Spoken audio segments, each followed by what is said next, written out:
electric current and its effects. Learning about uses and effects of electric current. We are facing so much of load shedding nowadays, and with the summer, it is really hot. It's almost time for the current to come back on.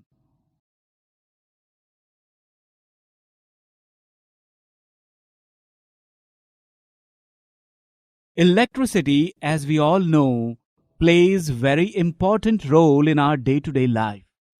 Electricity is used for a varied number of purposes that make our tasks easier. For example, we use electricity to light up our room, run our appliances like the television and computer, the fan. In my great-grandfather's time, they did not have electricity the way we do, and so they did not have the appliances that we are so used to. No television, no fans, no street lamps, no motor pumps. Imagine having to live like that. Electricity has improved the way we live. We have lights and are able to go out even after it's dark. A lot of our industries work at night too.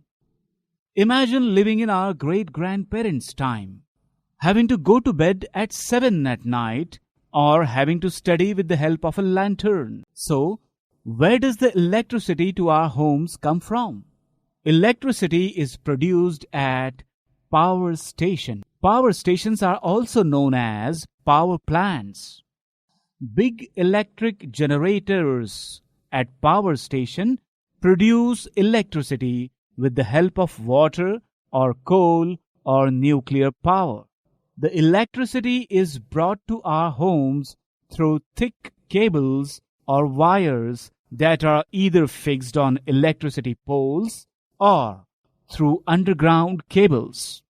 Caution: electricity is extremely useful, but as it is with all things, we must learn to respect electricity and use proper methods of handling electricity. If we use our appliances carelessly, like pulling a plug out of the socket without turning off the switch, or handle the plug with wet hands, we are likely to get an electric shock. Some electric shocks cause severe burns and even death.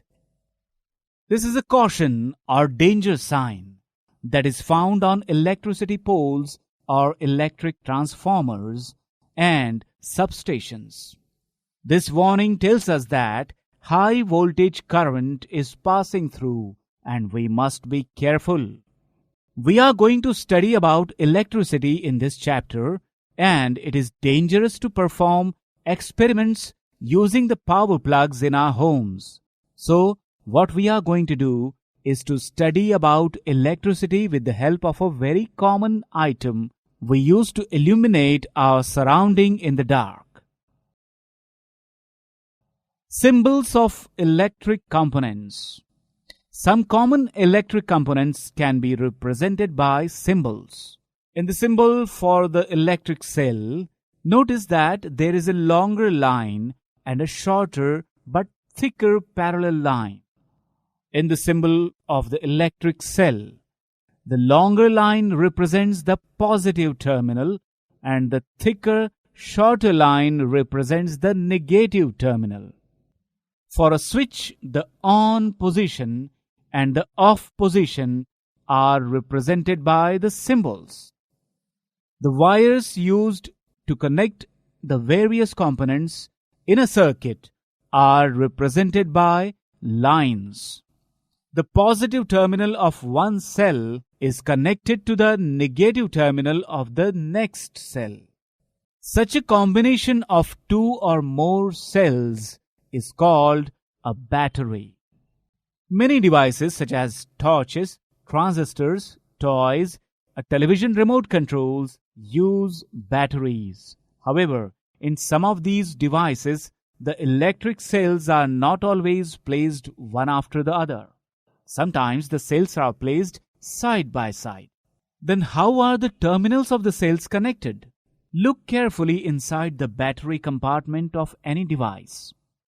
There is usually a thick wire or a metal strip connecting the positive terminal of one cell to the negative terminal of the next cell. In order to help you to place the cells correctly in the battery compartment, plus and minus symbols are usually printed there.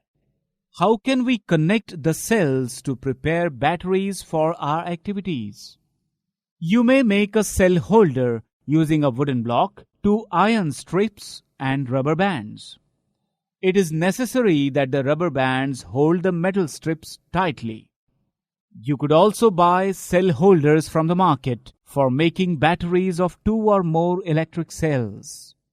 Place the cells in them properly, such that the positive terminal of one cell is connected to the negative terminal of the next cell. Connect a piece of wire each to the 2 metal clips on the cell holder. Your battery is ready for use. The batteries used in tractors, trucks, and inverters are also made from cells, but it is called a battery as it has 3 cells, and so it has 3 long and short parallel lines. Activity. Let us make the electric circuit. We know that the bulb glows only when the switch is in the on position. It is much easier to draw a circuit diagram using symbols. Therefore, we generally represent an electric circuit by its circuit diagram. The key or switch can be placed anywhere in the circuit. When the switch is in the on position, the circuit from the positive terminal of the battery to the negative terminal is complete. The circuit is then said to be closed and the current flows throughout the circuit instantly. When the switch is in the off position, the circuit is incomplete. It is said to be open. No current flows through any part of the circuit. In the bulb there is a thin wire called the filament, which glows when an electric current passes through it. When the bulb gets fused, its filament is broken. If the filament of the bulb is broken, the circuit is incomplete, so the bulb will not glow. Summary. It is convenient to represent electric components by symbols. Using these, an electric circuit can be represented by a circuit diagram. When an electric current flows through a wire, the wire gets heated. It is the heating effect of current. This effect has many applications. That is all in this topic. Let us learn about heating effects of electric current in our next topic.